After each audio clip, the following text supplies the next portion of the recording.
Hello friends, नमस्कार। स्वागत है आपका अपने YouTube channel Aparna GS classes में। इस वीडियो में हम बात करेंगे बिहार जीके से संबंधित बहुत ही इंपॉर्टेंट प्रश्नों की श्रृंखला है। तो ये स्टार्ट करते हैं। चैनल पर नए हैं तो सब्सक्राइब जरूर कर लें। चलिए पहला प्रश्न देखते हैं। कुंवर सिंह ने अपने अंतिम समय में किस अंग्रेज कैप्टन के साथ युद्ध किया था? तो ऑप्शन देखेंगे, लिग्रेंड, लुगार्ड, डगलस, इनमें से कोई नहीं या उपरोक्त में से एक से अधिक। तो यहाँ पे देखेंगे राइट आंसर क्या होगा। पूछा गया है कुंवर सिंह, मोस्ट इंपॉर्टेंट प्रश्न है।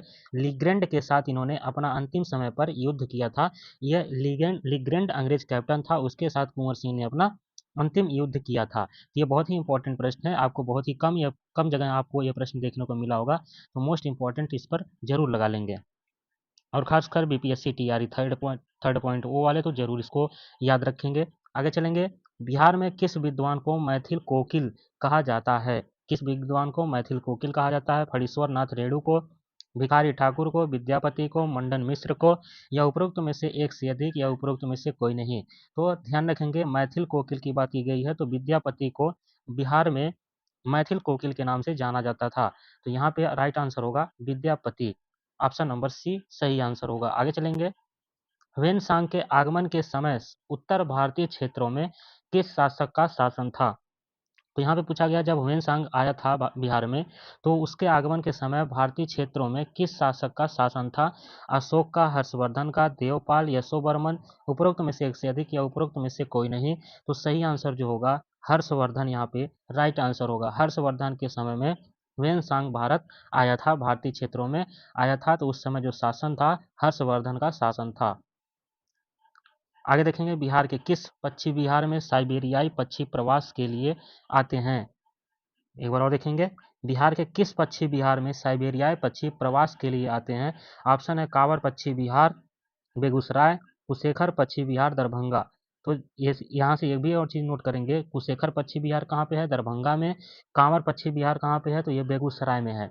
कांवर बेगूसराय में है, कुशेखर दरभंगा में है। तो पूछा गया है बिहार के किस पक्षी बिहार में साइबेरियाई पक्षी प्रवास के लिए आते हैं, तो इसमें से दोनों राइट आंसर होगा। दोनों जगह आते हैं, तो यहाँ पे राइट आंसर होगा उपरोक्त में से एक से अधिक। ऑप्शन नंबर डी, उपरोक्त में से एक से अधिक, क्योंकि यहाँ दोनों जगह प्रवास के लिए साइबेरियाई पक्षी निवास करते हैं। आगे चलते हैं फ्रेंड्स। बुद्ध परिक्रमा के अंतर्गत राजगीर को गया से तथा वैशाली को केसरिया से जोड़ने के लिए रेलवे द्वारा कौन सी रेलवे लाइन योजना कार्यरत है? ऑप्शन देखेंगे, राजगीर से तिलैया, हाजीपुर से सुडौली, मुंगेर से गया, उपरोक्त में से एक से अधिक या उपरोक्त में से कोई नहीं। तो यहाँ पे पूछा गया है, बुद्ध परिक्रमा के अंतर्गत राजगीर को गया से तथा वैशाली को केसरिया से जोड़ने वाले रेलवे द्वारा कौन से रेलवे लाइन योजना कार्यरत है? तो यहाँ पे राजगीर से तिलैया भी है और हाजीपुर से सुडौली भी है। तो यहाँ पे जो राइट आंसर होगा उपरोक्त में से एक से अधिक, यहाँ पे सही आंसर होगा। तो यहाँ पे दोनों है, राजगीर से तिलैया भी और हाजीपुर से सुडौली। तो इस प्रकार से उपरोक्त में से एक से अधिक। आगे चलेंगे। उच्च कोटि का चाइना क्ले बिहार के किस जिले में पाई जाती है? तो चाइना क्ले रक्सौल, भागलपुर, पूर्णिया, बांका, उपयुक्त में से एक से अधिक, उपयुक्त में से कोई नहीं। तो पूछा गया है, उच्च कोटि की चाइना क्ले बिहार के किस जिले में पाई जाती है? तो बांका जिले में पाई जाती है। राइट आंसर होगा ऑप्शन नंबर डी, यहाँ पे सही आंसर हो जाएगा। आगे चलते हैं। चंदन जलाशय किस जिले में स्थित है? चंदन जलाशय की बात की जा रही है तो भागलपुर, पूर्णिया, कटिहार, फारबिसगंज, उपयुक्त में से एक से अधिक, उपयुक्त में से कोई नहीं। तो यहाँ पे जो सही आंसर होगा भागलपुर राइट आंसर होगा। चंदन जलाशय भागलपुर जिले में है। आगे देखेंगे, महालया का बिहार में क्या तात्पर्य है? महालया का बिहार में क्या तात्पर्य है? देव पूजन, गोवर्धन, पितृपक्ष, गणेश पूजन, उपयुक्त में से एक से अधिक, उपयुक्त में से कोई नहीं। तो राइट आंसर होगा पितृपक्ष। महालया का बिहार में तात्पर्य अर्थ होता है पितृपक्ष से इसका अर्थ होता है। आगे चलेंगे। बिहार में गंगा नदी के दक्षिण में कौन सी रेलवे डिवीजन है? बिहार में गंगा नदी के दक्षिण में कौन सी रेलवे डिवीजन है? तो पटना, दानापुर, बक्सर, आरा, उपयुक्त में से एक से अधिक, उपयुक्त में से कोई नहीं।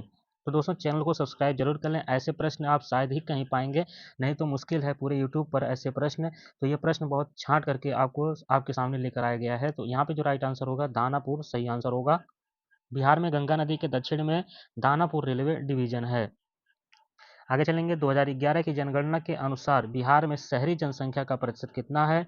13.29%, 11.29%, 11.8%, 14.6%। उपयुक्त में से एक से अधिक या उपयुक्त में से कोई नहीं। तो सही आंसर होगा 11.29%। तो यहाँ पे बिहार में शहरी जनसंख्या का परसेंट है, और ग्रामीण जनसंख्या आप 100 में से इतना माइनस कर देंगे, ग्रामीण जनसंख्या का परसेंट आ जाएगा। तो यहाँ पे देखते हैं, बिहार में भवानी मंदिर क्रांतिकारी संस्था की स्थापना किसने की थी? मोस्ट इंपॉर्टेंट क्वेश्चन है। बिहार में भवानी मंदिर क्रांतिकारी संस्था की स्थापना राम प्रसाद लाल, बजरंग सहाय, भूपेंद्र नाथ दत्त, सचिंद्र नाथ सान्याल। उपरोक्त में से एक से अधिक, उपरोक्त में से कोई नहीं। तो सही आंसर होगा भूपेंद्र नाथ दत्त ने बिहार में भवानी मंदिर क्रांतिकारी संस्था की स्थापना इन्होंने किया था। किसने? भूपेंद्र दत्त ने किया था। मोस्ट इंपॉर्टेंट क्वेश्चन यहाँ से बन सकता है। आगे चलेंगे। राजकुमार शुक्ल ने महात्मा गांधी से चंपारण आने का अनुरोध कांग्रेस के किस अधिवेशन में किया था? लखनऊ अधिवेशन में, पटना अधिवेशन में, कराची अधिवेशन में, इलाहाबाद, या उपरोक्त में से एक से अधिक, उपरोक्त में से कोई नहीं। तो राजकुमार शुक्ल ने महात्मा गांधी से चंपारण आने का अनुरोध लखनऊ अधिवेशन में किया था। ऑप्शन नंबर ए सही होगा। पंचायती राज संस्थाओं और नगर निकायों के चुनाव में महिलाओं के लिए 50% आरक्षण देने वाला देश का प्रथम राज्य कौन सा है? बिहार, मध्य प्रदेश, उत्तर प्रदेश, राजस्थान। उपरोक्त में से एक से अधिक, उपरोक्त में से कोई नहीं। तो सही आंसर होगा बिहार। पंचायती राज संस्थाओं और नगर निकायों के चुनाव में महिलाओं के लिए 50% आरक्षण देने वाला देश का पहला राज्य बिहार था। ऑप्शन नंबर ए सही होगा। Option number A. पश्चिमी चंपारण जिले की शिवालिक पहाड़ी में इनमें किस चट्टान की प्रधानता है? आग्नेय, परतदार, रूपांतरित। इनमें से कोई नहीं, उपरोक्त में से एक से अधिक। तो सही आंसर होगा परतदार चट्टानों की प्रधानता है। बिहार के किस जिले में कांवर झील पक्षी अभ्यारण्य स्थित है? तो अभी हमने बताया कांवर झील, जो पीछे हमने बता दिया था। तो मुंगेर, पश्चिमी चंपारण, बेगूसराय या गया? तो सही आंसर होगा बेगूसराय में कांवर झील मोस्ट इंपॉर्टेंट है, बेगूसराय जिले में स्थित है। बिहार की कौन सी नदी हिमानी से प्रारंभ होती है? कमला नदी, महानंदा नदी, कोसी नदी। इनमें से कोई नहीं, यह इनमें से एक से अधिक। तो सही आंसर हो जाएगा कोसी नदी। कोसी नदी बिहार की हिमानी से प्रारंभ होती है। निम्नलिखित में से कौन सा जलकुंड राजगीर में नहीं है? सूर्य कुंड, मखदुम कुंड, गोमुख कुंड, सीता कुंड। तो पूछ रहा है कौन सा राजगीर में नहीं है? तो सीता कुंड राजगीर में नहीं है। ऑप्शन नंबर डी सही होगा। बिहार के किस क्षेत्र में आहर या पाइन द्वारा सिंचाई की जाती है? पटना में, मुंगेर में, शाहाबाद में। उपरोक्त में से एक से अधिक, उपरोक्त में से कोई नहीं। तो पटना में भी पाइन द्वारा सिंचाई की जाती है, मुंगेर में भी और शाहाबाद में भी। इस तरह तीनों राइट आंसर होगा। तो इस प्रकार से उपरोक्त में से एक से अधिक सही होगा। आगे चलते हैं। बिहार में स्थित ककोलन जलप्रपात की ऊंचाई क्या है? ककोलन जलप्रपात की ऊंचाई देखेंगे 47 मीटर, 32 मीटर, 48 मीटर, 72 मीटर। तो यहाँ पे सही आंसर होगा 47 मीटर ककोलन जलप्रपात की ऊंचाई है। कमला किस नदी की सहायक नदी है? कोसी की, बागमती की, महानंदा या सोन? तो कमला जो है वो कोसी नदी की सहायक नदी है। ऑप्शन नंबर ए सही होगा। बिहार के किस नदी को सदानीरा के नाम से जाना जाता है? गंडक, बूढ़ी गंडक, गंगा। इनमें से कोई नहीं। तो यहाँ पे सदानीरा को गंडक नदी को सदानीरा के नाम से जाना जाता है। ऑप्शन नंबर ए क्या होगा? राइट आंसर होगा। कई लोग कंफ्यूज होकर बूढ़ी गंडक लगा देंगे, तो बूढ़ी गंडक नहीं, ध्यान रखेंगे गंडक नदी को सदानीरा के नाम से भी जाना जाता है। बिहार में पंचायत समितियों की संख्या कितनी है?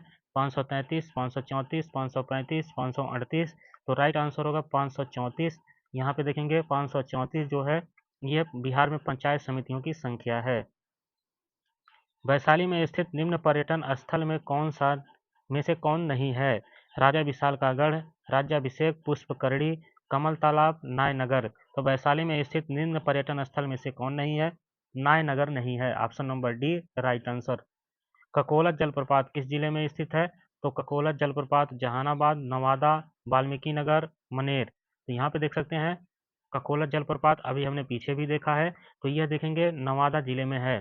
तो यहाँ से अभी हमने देखा ककोला जलप्रपात आपके सामने, इसकी ऊंचाई हमने देखा है। ककोला देखिए इसकी ऊंचाई 47 मीटर, और यहाँ पे ककोलन जलप्रपात या ककोला जलप्रपात देखा जाए तो कहाँ पे है? नवादा में स्थित है, नवादा। तो चलिए फ्रेंड्स, आज के लिए बस इतना ही। उम्मीद कर रहे हैं आपको अच्छा लगा होगा वीडियो। लाइक शेयर कमेंट जरूर करें, और चैनल पर नए हैं तो सब्सक्राइब बिल्कुल करें। तो आगे मिलते हैं नेक्स्ट वीडियो में, तब तक के लिए धन्यवाद।